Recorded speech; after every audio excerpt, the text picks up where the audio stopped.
नमस्कार बच्चों आज हमारा जो टॉपिक रहेगा वो रहेगा कक्षा 9वीं के लिए व्याकरण।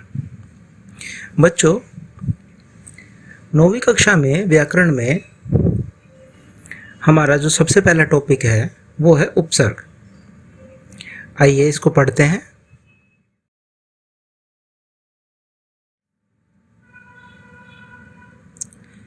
बच्चों उपसर्ग को पढ़ने से पहले हमें यह जानना है कि शब्द निर्माण की प्रक्रिया क्या है। बच्चों शब्द निर्माण 3 प्रकार से होता है, उपसर्ग द्वारा, प्रत्यय द्वारा और समास द्वारा। अब शब्द निर्माण की प्रक्रिया जानने से पहले भी हमारा यह जानना आवश्यक है कि शब्द कहते किसे। बच्चों जैसे कि आपको पता है भाषा की सबसे छोटी इकाई क्या है, वो है वर्ण। और शब्द क्या है?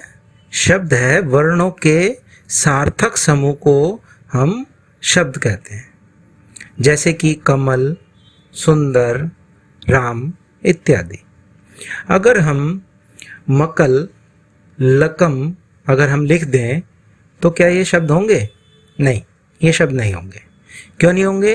क्योंकि इनका कोई अर्थ ही नहीं है। इसलिए वर्णों के सार्थक समूह को ही शब्द कहा जाता है। मकल और लकम जो शब्द हैं इनको हम निरर्थक शब्द बोलते हैं, जिनका कोई अर्थ नहीं है। बच्चों इस वीडियो में हम आगे उपसर्ग द्वारा शब्द निर्माण की प्रक्रिया का अध्ययन करेंगे।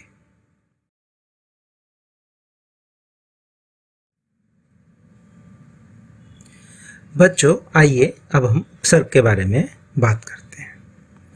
उपसर्ग बच्चों उपसर्ग 2 शब्दों से मिलकर बना है, उप जमा सर्ग। उप का अर्थ होता है समीप आना और सर्ग का अर्थ होता है सृष्टि करना या निर्माण करना, अर्थात समीप आकर नए शब्द का निर्माण करना। ये तो बच्चों उपसर्ग की क्या है, ये शाब्दिक परिभाषा हो गई। जो मुख्य जो परिभाषा अब निकल कर आई उपसर्ग की वो क्या हुई?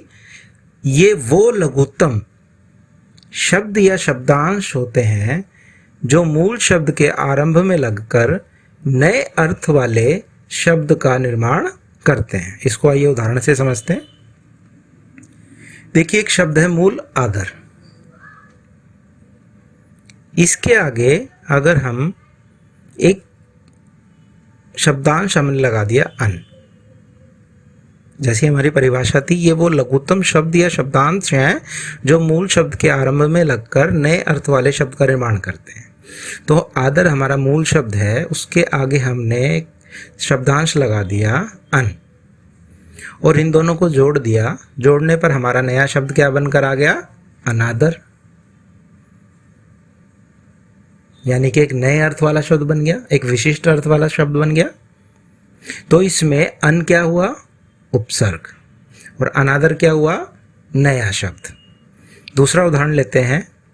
इसमें मूल शब्द है यश, इसके आगे हमने एक शब्दांश लगा दिया अप, और इन दोनों को जब हमने जोड़ दिया तो एक नया शब्द हमारा बन गया अपयश। तीसरा उदाहरण लीजिए। मूल शब्द है हमारा हार, इसके आगे हमने प्रय को जोड़ दिया तो क्या शब्द बन गया? प्रहार, एक नए अर्थ वाला शब्द। तो इसमें हार क्या है? मूल शब्द, और प्रय क्या हो गया? हमारा उपसर्ग, जो कि मूल शब्द के आगे लग रहा है, उसके आरंभ में लग रहा है। चौथा उदाहरण लीजिए, वो है अभिमान। अब इसमें मूल शब्द है मान, उसके आगे हमने क्या जोड़ दिया? अभी उपसर्ग जोड़ दिया, और नया शब्द क्या बन के आ गया हमारा?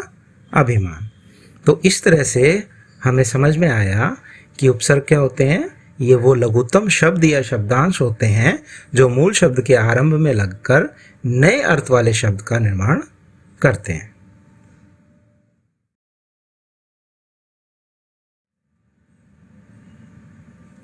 बच्चों, हिंदी भाषा में 3 प्रकार के उपसर्ग पाए जाते हैं। पहला तत्सम उपसर्ग, जिसको कि हम संस्कृत के उपसर्ग भी कहते हैं, क्योंकि तत्सम शब्द कौन से होते हैं? वे शब्द जो संस्कृत से हिंदी में ज्यों के त्यों आ जाते हैं। मतलब जैसे संस्कृत में प्रयोग होते हैं वैसे ही हमने उनको हिंदी में प्रयोग करना शुरू किया है, तो इनको संस्कृत के उपसर्ग भी कहते हैं। दूसरा तद्भव उपसर्ग, जिनको कि हिंदी का उपसर्ग भी कहा जाता है। तीसरा अन्य भाषाओं से आगत उपसर्ग, यानी कि हमारी जो अन्य विदेशी भाषाएं हैं जैसे उर्दू, फारसी, जापानी, अंग्रेजी, वहाँ से भी कुछ हमने उपसर्ग ले लिए हैं, जिनको कि हम कहते हैं विदेशी भाषा के उपसर्ग। आइए इसमें सबसे पहला उपसर्ग हम तत्सम उपसर्ग के बारे में जानते हैं। तत्सम उपसर्ग वे उपसर्ग होते हैं जो संस्कृत भाषा से हिंदी में आ गए हैं। संस्कृत में 22 उपसर्ग हैं। इन उपसर्गों से बने शब्द हम हिंदी भाषा में पढ़ते हैं।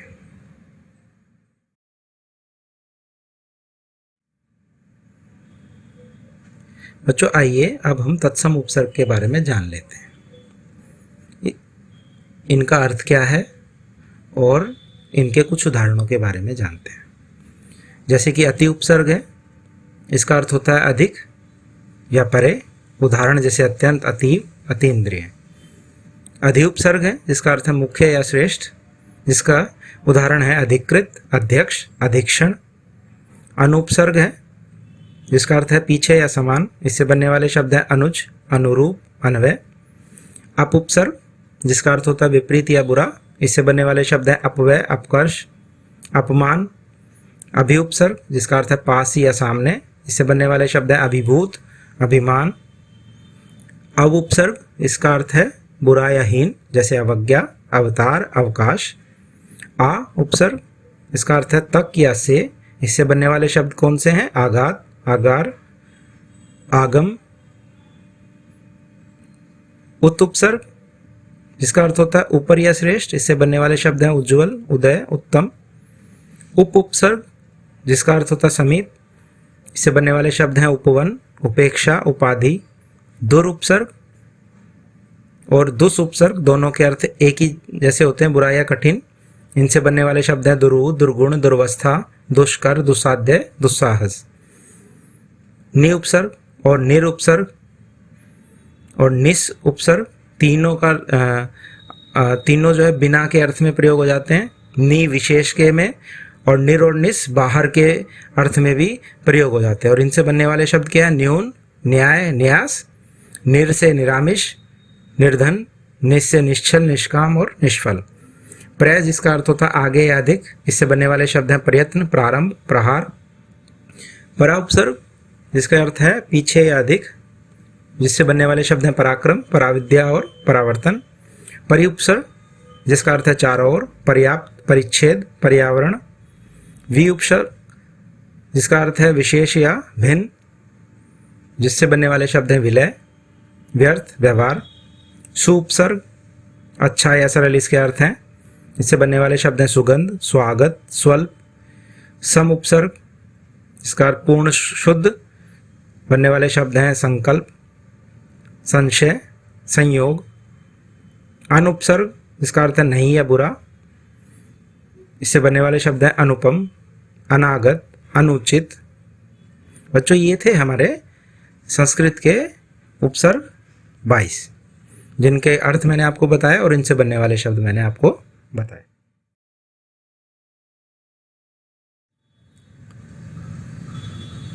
बच्चों, दूसरे तरह के हमारे उपसर्ग होते हैं तद्भव उपसर्ग। ये मूलतः संस्कृत के तत्सम उपसर्ग से ही विकसित हुए हैं। इन्हें ही हम जो है हिंदी के उपसर्ग भी कहते हैं। आइए इन उपसर्गों के बारे में जान लेते हैं, उनका अर्थ क्या है और उनसे बनने वाले शब्द कौन कौन से होते हैं। ए उपसर्ग, इसका अर्थ होता है अभाव या निषेध, इससे बनने वाले शब्द हैं अछूता, अथा, अटल। अनुपसर्ग, इसका अर्थ है अभाव या निषेध, इससे बनने वाले शब्द हैं अनमोल, अनबन, अनपढ़। कु, जिसका अर्थ होता है बुरा, कुचैला, कुचक्र, कुपुत्र। दु, यानी कि कम या बुरा, इससे बनने वाले शब्द हैं दुबला, दुलारा, दुधारू। नि उपसर्ग, इसका अर्थ है कमी, इससे बनने वाले शब्द निगोड़ा, निडर, निहत्था, निकम्मा। औ उपसर्ग, जिसका अर्थ होता है हीन या निषेध में इस्तेमाल होता है, इससे बनने वाले शब्द अवगुण, अवघर, अवसर, अवसान। भर उपसर्ग, जिसका अर्थ है पूरा, भरपेट, भरपूर, भरसक, भरमार, इससे बनने वाले शब्द हैं। सु, अच्छे के लिए प्रयोग होता है, इससे बनने वाले शब्द हैं सुडोल, सुजान, सुघड़, सुफल। अध यानी आधा के लिए प्रयोग होता है, इससे बनने वाले शब्द हैं अधपका, अधकच्चा, अधमरा। उन उपसर्ग एक कम के लिए इस्तेमाल होता है, 29, 59, 69। पर उपसर्ग, इसका मतलब तो दूसरा या बाद का, जैसे परलोक, परोपकार। बिन उपसर्ग, इसका अर्थ बिना या निषेध में होता है, जैसे बिन ब्याह है, बिन बादल। तो ये 12 उपसर्ग हमने पढ़े, ये सभी तद्भव उपसर्ग कहलाते हैं।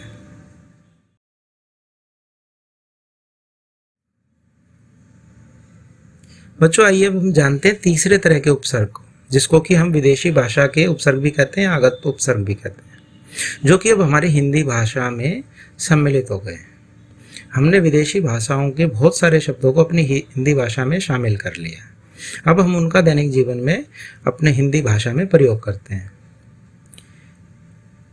ये वो उपसर्ग होते हैं जो विदेशी भाषाओं से हिंदी में आ गए हैं। आइए उन कुछ उपसर्गों के बारे में जानते हैं, उनका अर्थ क्या होता है और उनके उदाहरण क्या हैं। कम, कम यानी कि थोड़ा। हीन, उदाहरण है कमजोर, कमबख्त, कम अकल। खुश यानी अच्छा, खुश नसीब, खुशखबरी, खुशहाल, खुशबू। गैर, गैर यानी निषेध कर देना। गैर हाजिर, गैर कानूनी, गैर मुल्क, गैर जिम्मेदार। ना मतलब अभाव, और इससे बनने वाले शब्द हैं नापसंद, नासमझ, नाराज, नालायक। ब यानी कि और या अनुसार। बनाम, बदौलत, बदस्तूर, बगैर। बा यानी कि सहित, बाकायदा, बाइज्जत, बाअदब, बामौका। बद यानी कि बुरा, बदमाश, बदनाम, बदकिस्मत, बदबू। बे यानी कि बिना, बेईमान, बेइज्जत, बेचारा, बेवकूफ़। ला यानी कि रहित, लापरवाह, लाचार, लावारिस, लाजवाब। सर यानी कि मुख्य, सरताज, सरदार, सरपंच, सरकार। हम यानी कि समान या साथ वाला, हमदर्दी, हमरा, हम उम्र, हमदम। हर यानी कि प्रत्येक, हर दिन, हर साल, हर एक, हर बार। तो बच्चों ये कुछ हमने उपसर्ग, विदेशी भाषा के उपसर्ग हमने पढ़े हैं कि उनके क्या अर्थ होते हैं और उनसे बनने वाले शब्द क्या हैं।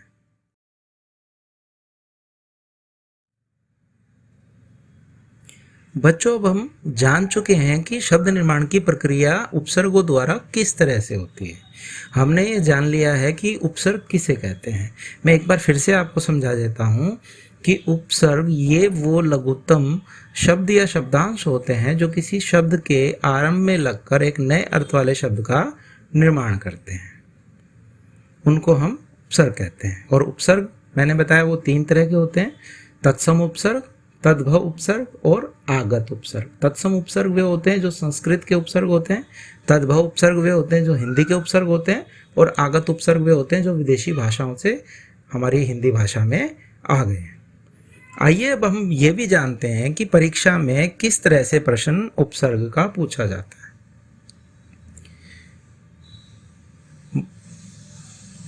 परीक्षा में बच्चों 2 तरह से प्रश्न पूछा जाता है। आइए इसके कुछ उदाहरण द्वारा हम इसको समझते हैं। पहले तरह का जो प्रश्न है, आपको उपसर्ग दिया होगा और उससे आरंभ होने वाले शब्द बनाने के लिए कहा जाएगा। जैसे प्र उपसर्ग से बनने वाला शब्द लिखिए, क्योंकि प्र से बनने वाला शब्द बोला है तो प्र जमा हार मिलके क्या बना, प्रहार, एक नया शब्द बन गया। इस तरह से आपको इसका उत्तर देना होगा।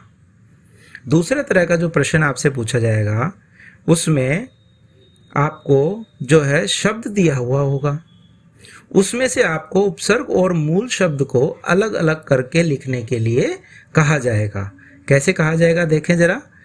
उदाहरण दिया है मैंने, अभिमान शब्द में से उपसर्ग और मूल शब्द अलग करके लिखिए। अब आपको इसका उत्तर कैसे देना है वो देखिए। आपको अभिमान में, आप देखिए पता क्या बताया हमने, मूल शब्द और उसके आगे क्या लगाते हैं हम, उपसर्ग। तो अभी इसमें उपसर्ग हो गया और मान इसमें मूल शब्द हो गया। और इसको लिखना किस तरह से है, अभी उपसर्ग मान मूल शब्द। इस तरह आपको इसका उत्तर देना होगा। बच्चों, उम्मीद करता हूँ कि आपको इस वीडियो के माध्यम से उपसर्ग अच्छी तरह से समझ आ गया होगा। हम अगली वीडियो में शब्द निर्माण की दूसरी प्रक्रिया पढ़ेंगे, यानी प्रत्यय द्वारा शब्द निर्माण। आप मेरी इससे अगली वीडियो का इंतज़ार कीजिए।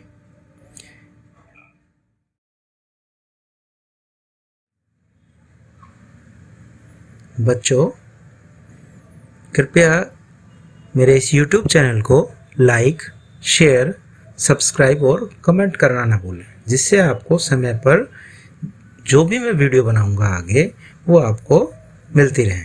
और आप जो है मेरी इन सभी वीडियोस को ध्यान से देखें। इस लॉकडाउन में यह सब आपके लिए किया जा रहा है ताकि आप घर पर रहें, घर पर रहकर पढ़ें और आपकी पढ़ाई का नुकसान भी ना हो। इसलिए वीडियोस को लगातार देखते रहें। अगली वीडियो तक के लिए मैं आपसे विदा लेता हूँ। धन्यवाद।